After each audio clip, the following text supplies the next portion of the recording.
Hi everyone, delonewolf here. Welcome back to the Sunday recap, my weekly vlog where I talk a little bit about my last week in games. As always, we'll start with EVE Online, and I think I played around average EVE Online. So during FanFest, I tried to watch as much of it as possible on the stream, and on the first night, it's really what stuck with me the most was the opening ceremony with Hilmar's speech, and then the EVE Online keynote itself, of course. Maybe a little light on details about the future, but I'm personally pretty excited to see what CCP can do with the new type of PvE content that they're bringing, like the Blood Raider complex, which will be like our first example of new PvE content like that. I especially hope that they can also scale that down. It's pretty obvious that the Blood Raider content is aimed at really big alliances for Titan blueprints, so I hope that they can also scale that down so that 1, 200 or even 1,000 players can do different kinds of stuff as well. It sounds pretty damn interesting though.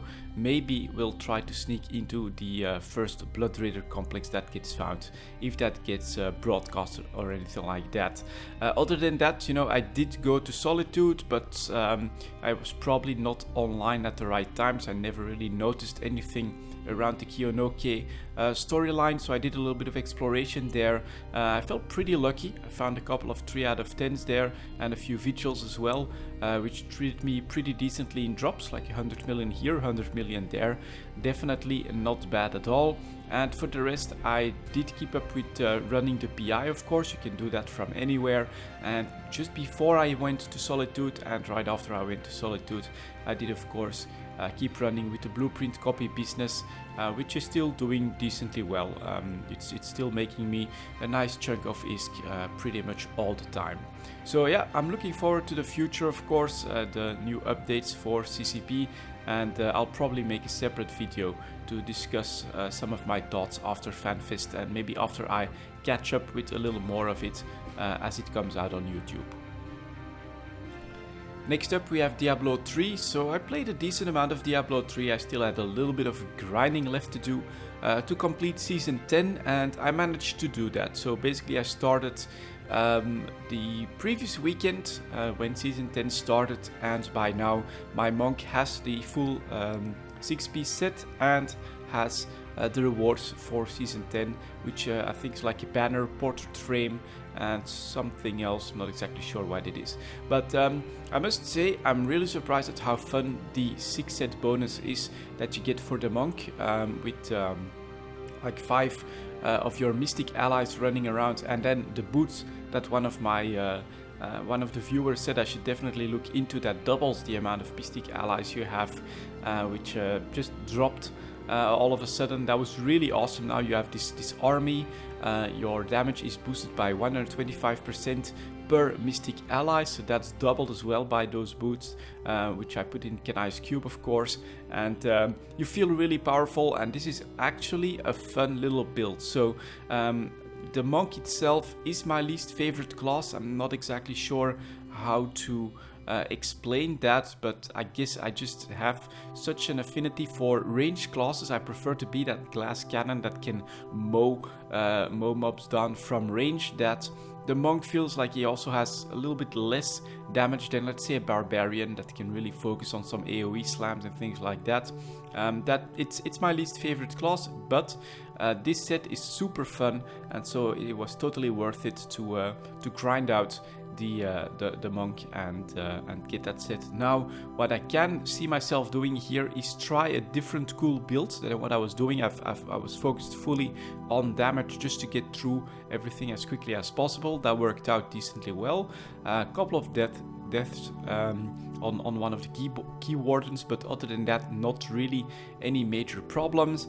And so now I'll look for better weapons, because I still have a terrible weapon power in Kenai's cube and just a generic weapon that doesn't have any special stats. So I think you can make a cool combination there, combine that with some nice abilities as well, and I think you could build a pretty cool and decent monk around that set, which I'll probably play for another week, try to grind out a couple of cool weapons and see if I can make a cool combination when it comes to that monk. But was definitely a good amount of fun, although I must say my experience with the wizard, with the demon hunter, tends to be a little more smooth The grind didn't take all that long. I think though that Blizzard has smoothened everything out quite a bit with the change to the inventory, but also probably on the drop rates or something like that. I felt like I never had to grind for any materials.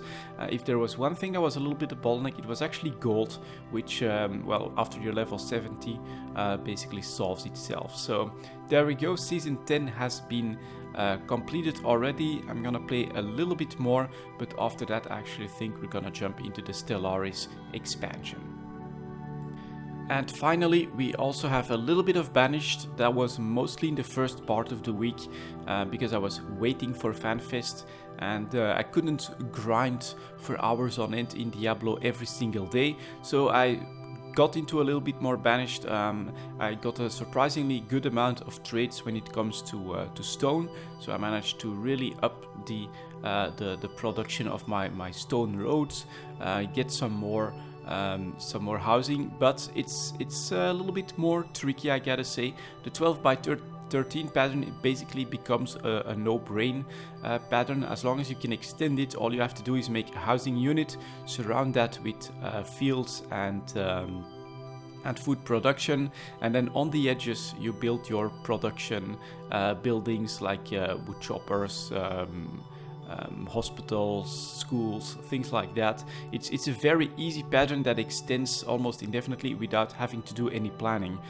With this pattern that I'm running now, so it's basically like the stars of houses centered around markets. I have a lot of people, probably a little bit too many people, and so I need to find ways of sometimes extending my food production in different ways than just adding farms to the corners of these building complexes basically.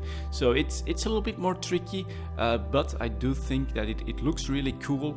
The fact that it's a lot easier to surround everything with wood production means that that's a little bit easier than in the 12 by 13 pattern, but overall it's definitely fun to play this relaxed Banished game with a new idea that so far is working out, and I basically just need to tweak it a little bit, I think, in order to find the right balance, especially of food and the amount of people that I make. At the moment I'm basically hesitating to put all, how many is it, 24 houses around every market. When I put up a new market, I start with 12, very close to that. Then I start expanding my food production, my other buildings as well, so that I know that I've got enough of everything before I put in another 12 houses. Seems to be working so far, but I'm definitely a little afraid when I see my food dropping. So we're right on the edge there. I look forward to expanding that one a little bit more as well, but I'll take my time for that too, because as I've said, Stellaris is definitely looming as well now that the expansion is out. Anyways, that's it for this Sunday recap, guys. Thank you very much for watching, and I'll see you all next time.